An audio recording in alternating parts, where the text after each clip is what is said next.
President Biden is set to address the soul of the nation. That's the topic of a primetime speech he's going to give this Thursday from Philly, just days after suggesting that Trump-backed Republicans subscribe to semi-fascism. MAGA Republicans don't just threaten our personal rights and economic security. They're a threat to our very democracy. They refuse to accept the will of the people. They embrace political violence. Okay, and now we're seeing some vulgar fascism messages in graffiti across the front of a vandalized Republican office building in Florida. Here with reaction, Fox News contributor and former Democrat Leo Terrell. Leo, good morning to you. Hey, good morning, Steve. Thanks for having me. You bet. So a couple of days after Joe Biden mentioned semi-fascists, next thing you know, Seminole County, the Republican Party, somebody took some spray paint and wrote fascist there, along with some expletives as well that we've fuzzed out. Is that just a coincidence? Oh, absolutely not. Look, Joe Biden's Democratic rhetoric has divided this country based on party affiliation. And that violent rhetoric has resulted in violence from extremists from the left.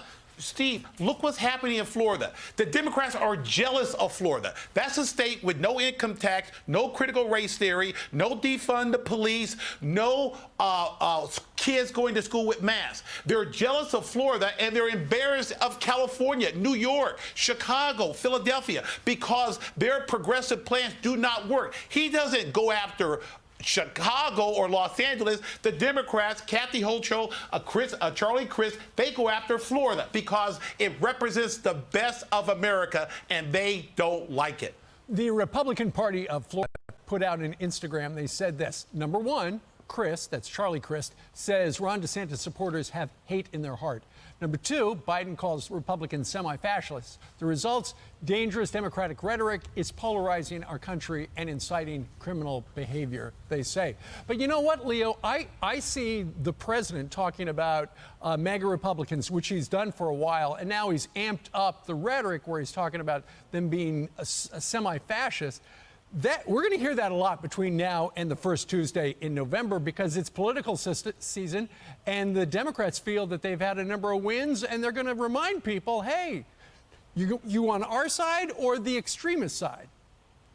Well, you know, first of all, the characterization of 75 million Americans being extremists is just outrageous. Remember, Joe Biden, Steve, on Inauguration Day said he wanted to unify the country. That is a lie because he has just thrown 75 million Trump supporters under the bus.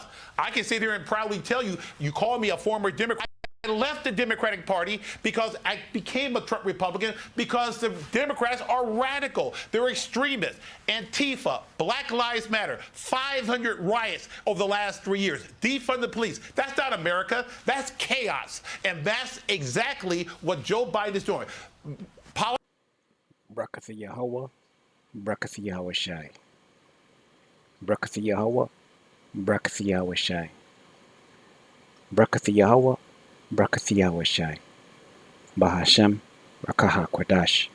Double honors to the apostles and elders of Great Millstone who teach well and rule well, who taught me this truth. Peace and salutation to the Akyam, the fellow laborers, the hopeful elect, pushing this truth, have risked their own lives throughout the four corners of the earth. And to the Akweth listening and learning in sincerity and in truth, and in silence, Shalom.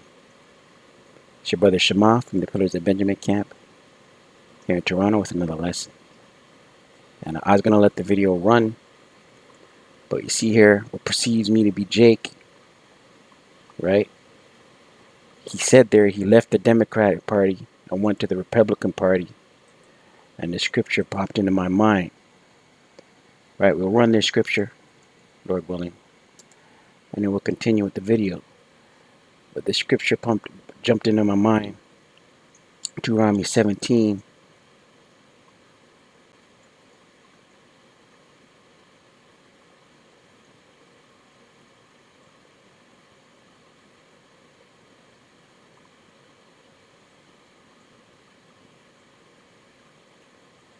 Deuteronomy 17 verse 14, and it reads, When thou art come unto the land which the Lord Yahweh thy power giveth thee, and shalt possess it, and shalt dwell therein, and shalt say, I will set a king over me, like as all the nations that are about me. Thou shalt in any wise set him king over thee, whom the Lord Yahweh thy power shall choose. One from among thy brethren shalt thou set king over thee. Thou mayest not set a stranger over thee, which is not thy brother. Right?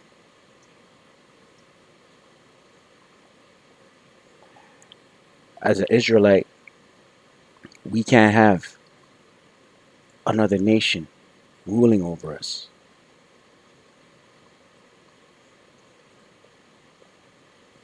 Right? For one, the king has to be chosen by Yahweh Shem Shai, and he has to be of our brethren, an Israelite. Right?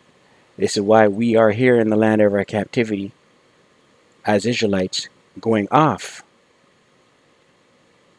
Let's continue. Politics, rhetoric, and you know what? This is a president that is basically... Right? And you can see he's taken on the way of the heathen. Let's get another scripture. Through the spirit and power of Yahweh Shem Shai. Right? This is where the Spirit's taking us. Leviticus 19.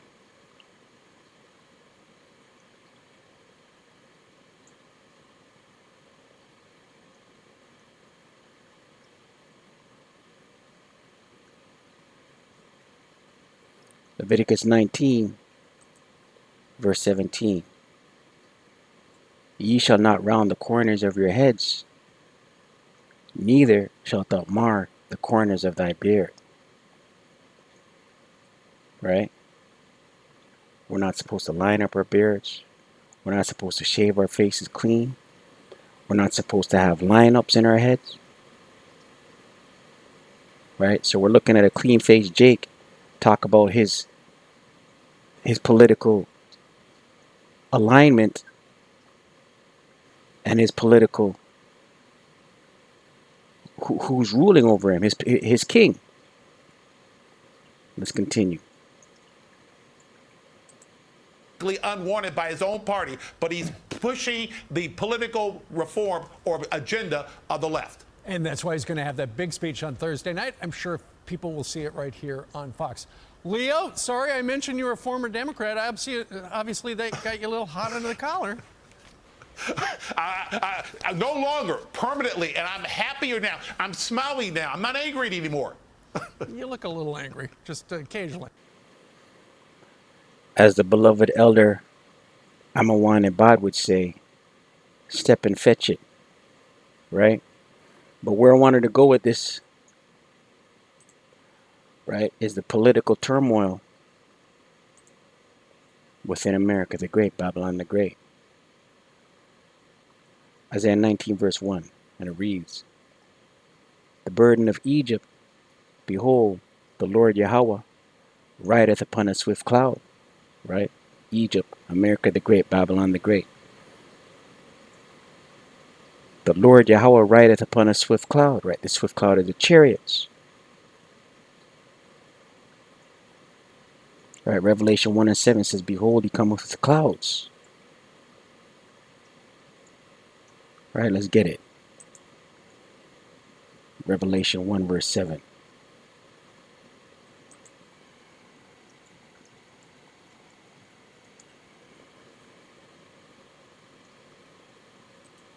Revelation 1 verse 7, and it reads, behold, behold means look, he cometh with clouds. Right? Who's the he? Yahweh Shai. What are the clouds? The chariots, what the world ignorantly calls UFOs. And every eye shall see him. Right? Everyone on this planet gonna see him. Right? That shows reincarnation. And they also which pierced him, right? Those Roman centurions that pierced him. They're back. They're reincarnated in these last days. And all kindreds of the earth shall wail because of him.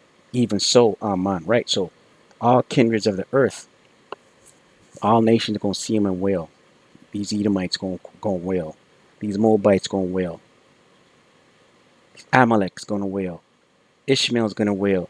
2/3 of our people going to wail. Right? Because the Lord Yahweh Shai is not coming back in some nice guy character. Right? He's coming to judge and make war.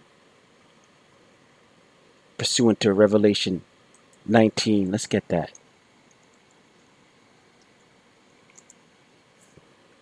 Revelation 19 verse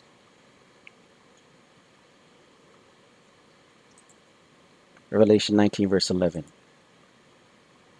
And I saw heaven opened, and behold, a white horse. Right? And this is John the Revelator, also known as Apostle John. Right? John the Revelator, having a vision. He saw the heaven open up, and he beheld a white horse. The white horse being a chariot. White being symbolic of pure. Right? Horse being symbolic of power. A chariot, what the world ignorantly calls UFOs. And he that sat upon him was faithful. Salakia. And he that sat upon him was called faithful and true. That's Yahweh Shai. Here's the point. And in righteousness he doth judge and make war. Right? So Yahweh Shai is coming to judge and make war. Isaiah 19 verse 1. The burden of Egypt, America. Behold, the Lord Yahweh rideth upon a swift cloud, the chariots, and shall come into Egypt, and the idols of Egypt shall be moved at his presence. Right? The idols of Egypt. Their idolatry. Their other gods. Their graven images. Their Sodom and Gomorrah way of life. Their alphabet boy lifestyle. It's all going to be moved at his presence.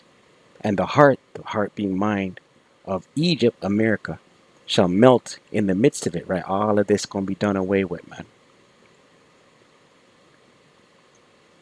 Right? Here's the scripture, right? Going into the vibration of America the Great, their political parties, their civilians, their good old boys, right? Because there's a lot going on right now with the left and the right. Isaiah 19 verse 2. And I will set the Egyptians against the Egyptians, right? American against American, Babylonian against Babylonian, good old boy against the left against the right.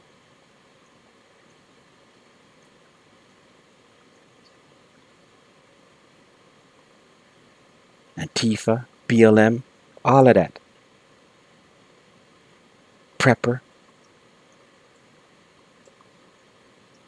Marauder, right? All hell gonna break loose in America the Great, Babylon the Great. And they shall fight every one against his brother, right? Civil unrest. Civil unrest. Let's get our Sirach.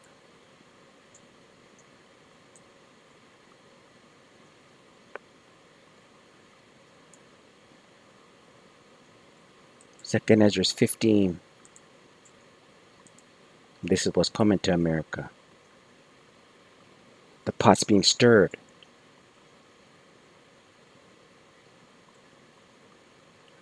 Second Ezra 15. Verse 15, and it reads, for the sword and their destruction draweth nigh. Right? It's coming close. And what is the sword? The modern day gun. A killing instrument. Right? And their destruction draweth nigh. And one people shall stand up to fight against another, and swords in their hands, right? Armed people fighting one another, coming to the streets of America the Great, Babylon the Great. Verse 16, for there shall be sedition among men. Sedition means rebellion. And invading one another, right? Beef gonna be sparking off here in America the Great, Babylon the Great. They shall not regard their kings nor princes, right? They're not going to listen to the bylaw officer. They're not going to listen to the police. They're not going to listen to the shelter in place. They're not going to listen to the governor, the mayor, the president. And the course of their actions shall stand in their power, right? They are going to be doing what they want. They're going to be reacting and not listening. Verse 17. A man shall desire to go into a city and shall not be able, right? People aren't going to be able to move freely. There's going to be military checkpoints set up. There's going to be shelter in place laws. There's going to be martial law, right? These midterms are coming up, and we see this pot being stirred. You know, look at the convenience with their president, their ex-president being arrested, house being searched, all kinds of allegations. Salaki, I don't think he was arrested, but his house was searched. Documents were seized. Now his base, the good old boys, are all incensed, right? The midterms are right around the corner.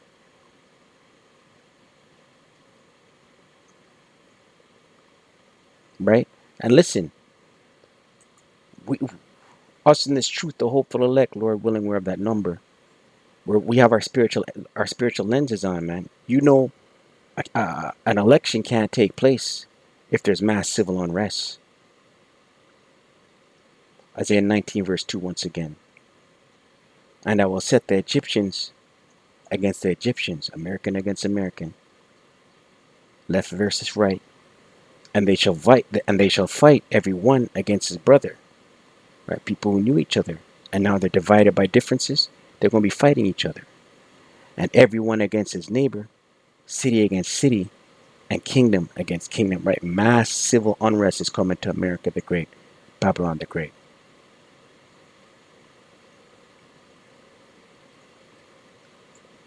Right? Mass civil unrest.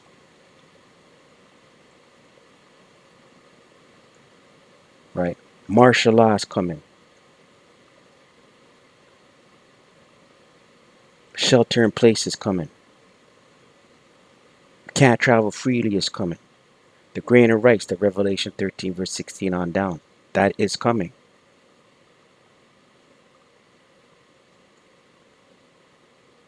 Stay prayed up. Pray out ceasing. Shalom to the hopeful elect.